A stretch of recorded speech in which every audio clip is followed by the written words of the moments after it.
Hola, ¿qué tal? Buenas noches, o buenas tardes, buenos días. Este es el primer video de una serie que vamos a hacer sobre Piaget y me pareció interesante comenzar un poco hablando sobre la biografía de este autor para poder entender cuáles fueron sus motivaciones en relación a la construcción de su teoría y cómo él llega a el trabajo con niños o a poder desarrollar una teoría sobre la construcción de la inteligencia. Piaget es un autor muy interesante y muy particular porque en este pensador tenemos tres en uno, por decirlo de alguna manera. En Piaget tenemos un epistemólogo, un biólogo y un psicólogo. Y de esa múltiple formación es donde se va a nutrir para su desarrollo teórico. Él nace en 1896 en una localidad de Suiza, que no sé cómo se pronuncia, pero creo que es Neuchâtel o algo por el estilo, perdón.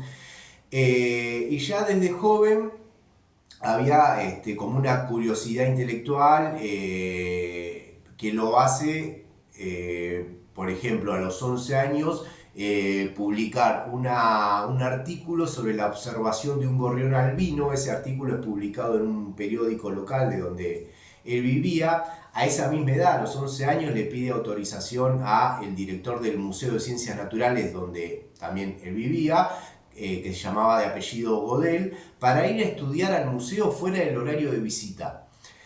El director del museo acepta esta petición del joven Piaget y como el director era biólogo con especialización en el estudio de los moluscos, que en la biología el estudio de los moluscos creo que se llama malacología, lo introduce a Piaget en el estudio de los moluscos y en la biología en general, ¿no?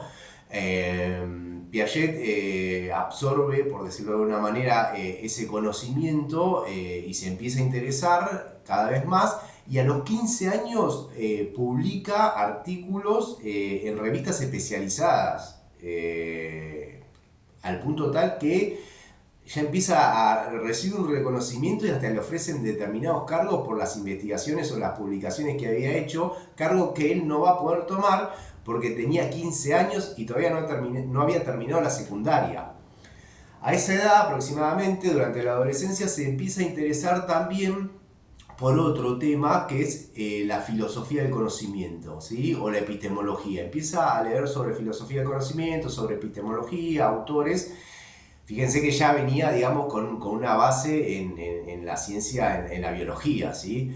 Y lo que no le termina un poco de convencer de la filosofía de la ciencia eran los métodos que utilizaban. Él decía que, bueno, al conocimiento que llegaban era por medio de la intuición, ¿sí? Por medio de la especulación y que no había, digamos, como un método experimental para llegar a ese tipo de conocimiento en la filosofía de la ciencia, ¿sí? Pero bueno, prosigue, termina la secundaria, 3 años después de terminar la secundaria se doctora en biología, ya es un biólogo doctorado, y ahí aparece la idea que ya vendría germinando de fundar una epistemología, ¿sí? Pero basada en la experimentación.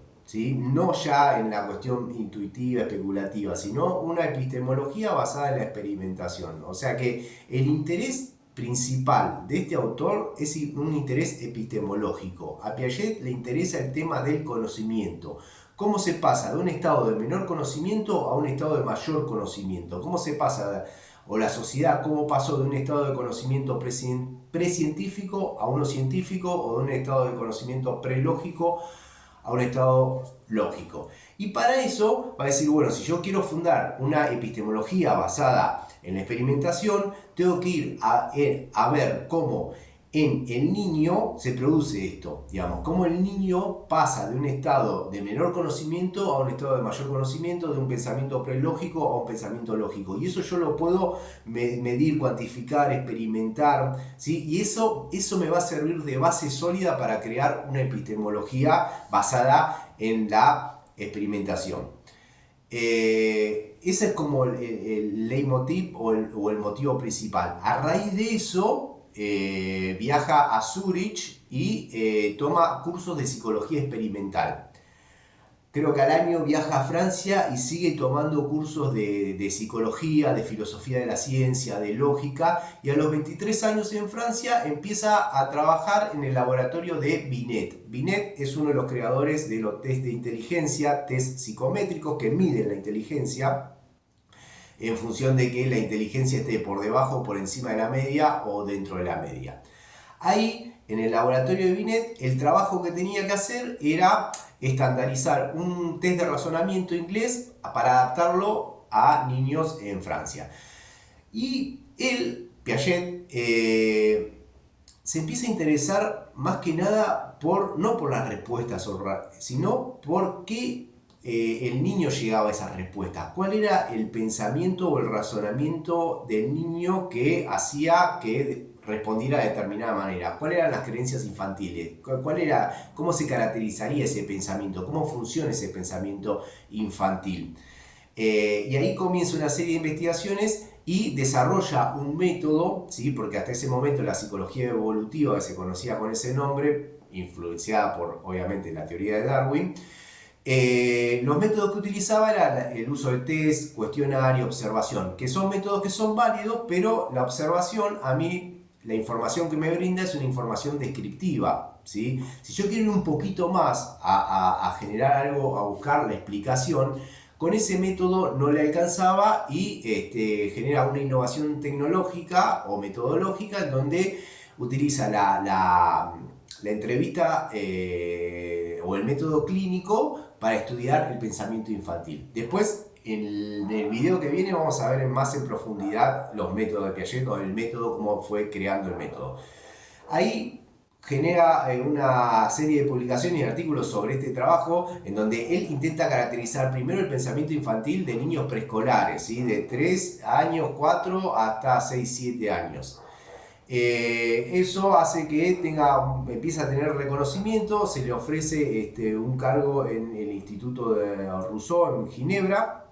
Ahí también decide seguir continuando en el estudio del pensamiento infantil, 2 o 3 años más, dijo, para que le sirva de base para fundar esta epistemología genética.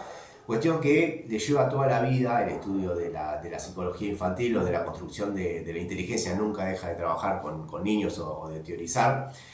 También a los 26 años nacen sus hijos, los primeros de sus hijos, perdón, Jacqueline creo que era la primera hija, y empieza a estudiar a los bebés, ¿sí? La construcción de la inteligencia en el periodo sensorio-motriz. Lo hace con sus hijos en un estudio longitudinal.